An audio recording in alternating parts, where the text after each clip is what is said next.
Hello everyone, অনেকদিন পর আপনাদের সঙ্গে দেখা হচ্ছে। আপনারা হয়তো ভাবছেন যে এরা কি কয়েকটা ব্লগ দিয়েই হারিয়ে গেল। না না, আমরা কোথাও হারিয়ে যাইনি। আমরা এসেছি নতুন ব্লগ নিয়ে, আর আমাদের একটা নতুন ট্রিপ নিয়ে। এই ট্রিপে যা যা করছি, যা যা আমরা এক্সপ্লোর করব, সব কিছু আপনাদের সঙ্গে শেয়ার করব। তো ভালো কিছু পাওয়ার জন্য একটু তো ওয়েট করতেই হয়। আর এবার আমরা পাড়ি দিচ্ছি বিদেশে। আমরা যাচ্ছি ভিয়েতনাম।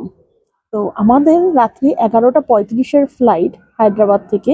এখন আমাদের চেকিং হয়ে গেছে, সবই মোটামুটি কমপ্লিট। আমরা জাস্ট ফ্লাইটের জন্য ওয়েট করছি।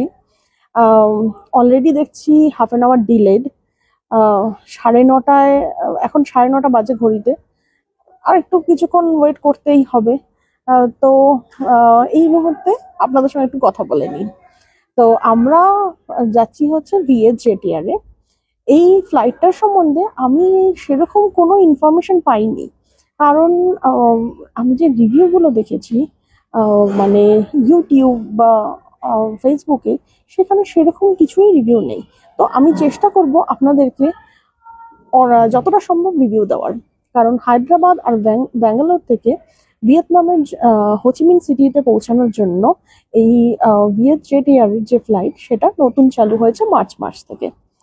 তো এখানে পৌঁছানোর পর প্রথমেই আমরা যেহেতু ওয়েব চেকিং করে আসিনি, ওয়েব চেকিংটা একটু ডিস্টার্বিং ব্যাপার ছিল। কারণ অন্যান্য ফ্লাইটে সাধারণত আমরা 24 আওয়ার্সের আগেও ওয়েব চেকিং করতে পারি, কিন্তু এখানে 24 আওয়ার্সের পরেও দেখলাম ওয়েব চেকিং স্টার্ট হয়নি। তো আমরা বাড়ি থেকে আর রিস্ক না নিয়ে এখানে এসেই করলাম।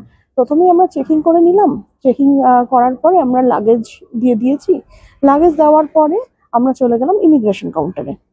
ইমিগ্রেশন হয়ে যাওয়ার পরে তারপরে আমরা গেলাম তো সিকিউরিটি চেকিং এর পরে আমরা এখন বসে আছি, আমরা ওয়েট করছি আমাদের ফ্লাইটের জন্য। মাঝখানে গিয়ে একটু খাওয়া দাওয়া করে নেব। আর প্রসিজিয়ার কিন্তু ভীষণ স্মুথ। ইমিগ্রেশনের জন্য ভীষণ বড় লাইন ছিল, কিন্তু খুব তাড়াতাড়ি হয়ে গেছে, কারণ অনেকগুলো কাউন্টার ছিল। আর সেরকম ভাবে আমাদের কোনো জায়গাতেই কোনো হ্যারাসমেন্ট ফেস করতে হয়নি এখনো পর্যন্ত। তো আমাদের ট্রিপে আজকে থেকেই শুরু হলো।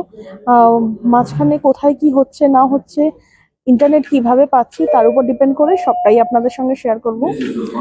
তো পিছনে একটা অ্যানাউন্সমেন্ট হচ্ছে আগের ফ্লাইটের, তো সেটা একটু ইগনোর করুন, কিছু করার নেই আমার। যাই হোক, দেখা হচ্ছে নতুন ভিডিওতে। টাটা।